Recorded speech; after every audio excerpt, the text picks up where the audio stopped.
Regarde, là, je te présente les différents muscles inspirateurs. Il y a plusieurs muscles sur les côtés, dans le dos, au niveau du cou, entre les omoplates et un petit peu partout au niveau de la cage thoracique. Ici, tu vois en bleu le muscle principal de l'inspiration, le diaphragme. Il y a deux piliers qui s'insèrent sur les lombaires. Ensuite, tu as tous les inspirateurs accessoires. Le petit pectoral, le sternocléido-occipito-mastoïdien, il est là, souligné en bleu, qui relie ta clavicule à ton occiput, donc l'arrière de ta tête. Sur le côté gauche et côté droit, tu vas retrouver le grand dentelé antérieur, qui s'insère en fait sur l'omoplate.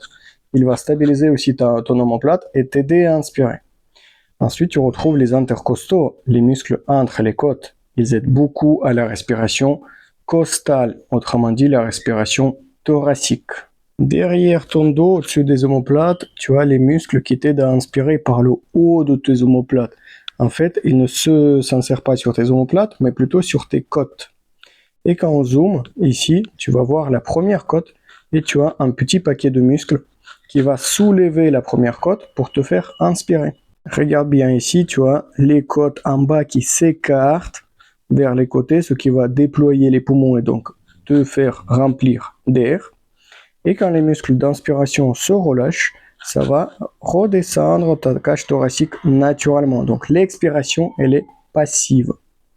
Quand on regarde sur le côté, tu vas voir que les côtes, elles se soulèvent vers l'avant. Tu vois, là, le sternum, l'os de devant, il va plus devant. Et ça redescend. Dans le dos, on observe exactement la même chose.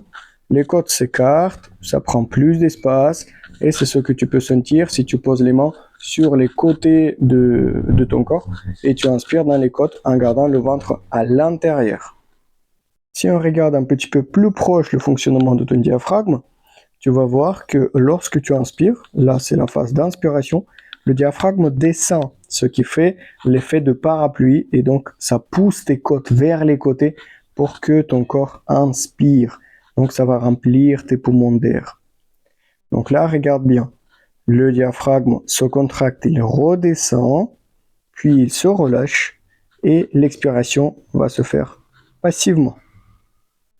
Exactement la même chose se voit sur le côté, les côtes se lèvent et en fait, si on regarde tout en haut, il n'y a pas de déplacement de tes épaules.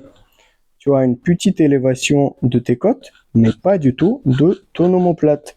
Et c'est important de savoir que quand tu respires par les côtes, tu ne dois pas soulever les épaules. Garde les épaules en bas. Pas besoin de le monter vers les oreilles. Et apprends à respirer par ton thorax.